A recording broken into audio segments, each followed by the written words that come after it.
I get it.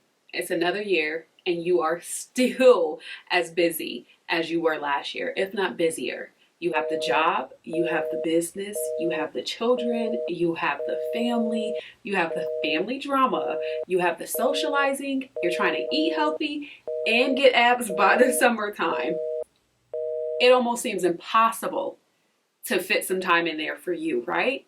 And not just working on you, but really loving on you and pouring back into you and filling up that cup. I want you to take a moment. I want you to watch this video and I want you to really implement my top tips of how to make sure that your cup is full, and not just full, but running over, while making time for yourself in your busy schedule. So I want you to get your cup and I want you to fill it up.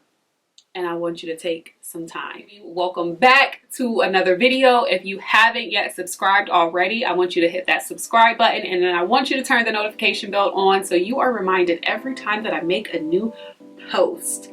Okay? Clicked on this video because you're wondering, how can you create extra time each day that is solely dedicated to your well-being? Not only will this help benefit you in so many different ways, but this extra time will also improve your mental health and mental wellness.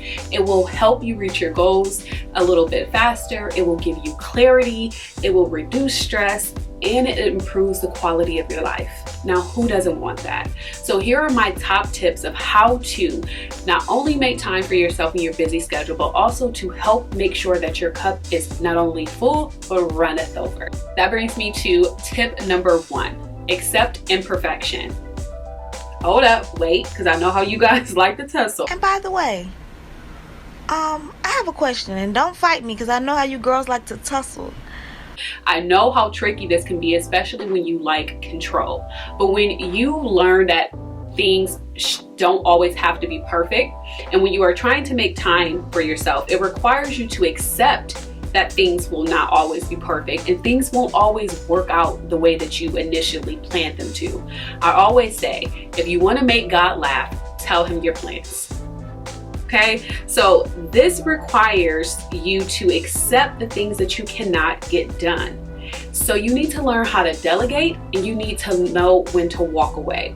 So if you are overwhelmed and you just need a cup of wine, but you have that basket of laundry right there, I'm not saying that you neglect your responsibilities. I'm simply saying that that basket of laundry is still going to be there, but that 15-minute window that you may have had might not be there later in the week. So I always say, if I'm feeling overwhelmed, I'm going to opt to take care of myself first before I take care of responsibilities that's not going anywhere.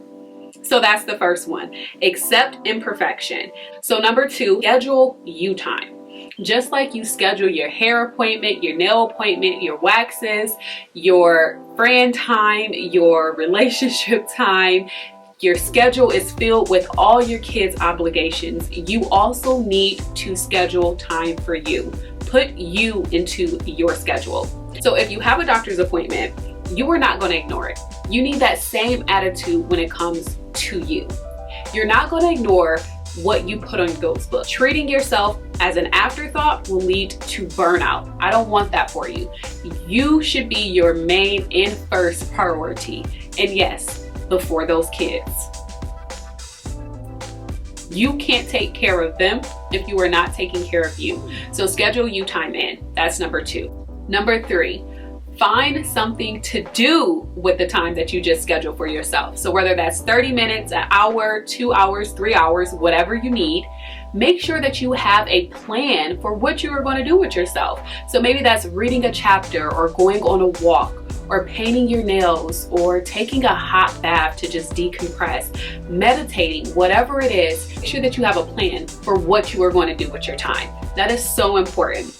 It's hard to justify having and making time for yourself. So when you have a plan for what you are going to do, it's going to be easier for you to justify that for you, because also you're looking forward to that, right? Giving time for things outside of work, outside of family and friends. Again, outside of those will help you feel more balanced when it comes to your life. This will help you replenish your cup. And I know how much we love our loved ones, but it's not enough to just delegate all of our time for them and count that as self-care. You need uninterrupted you time. It's important. It's valuable. You need it. And that's how you make sure that your cup is running full. So number 3, find something to do with the time that you schedule with you so you can stick to it. Number 4, change your routine. Sometimes finding time for yourself involves you getting up an hour early before the rest of the house wakes up. This can be time for you to make your cup of tea or coffee, get you a nice little breakfast, read your scripture, prayer, meditate, whatever the case is before the house wakes up and need your time.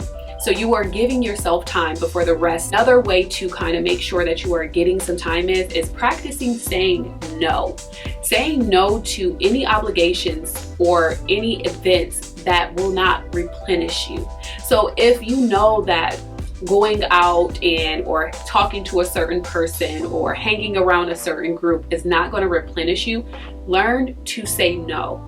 There is so much power in the word no, and it's liberating. You may be surprised with how much free time you have when you start to say no to things that do not replenish you and say yes to the things that do replenish you. Still be polite. You can be assertive. It doesn't have to be disrespectful. You don't need a long, elaborate excuse or story. No is simply a complete sentence if you want it to be. But definitely be polite with it and get comfortable with saying it. So that's number 4, is changing up your routine and practicing to say no.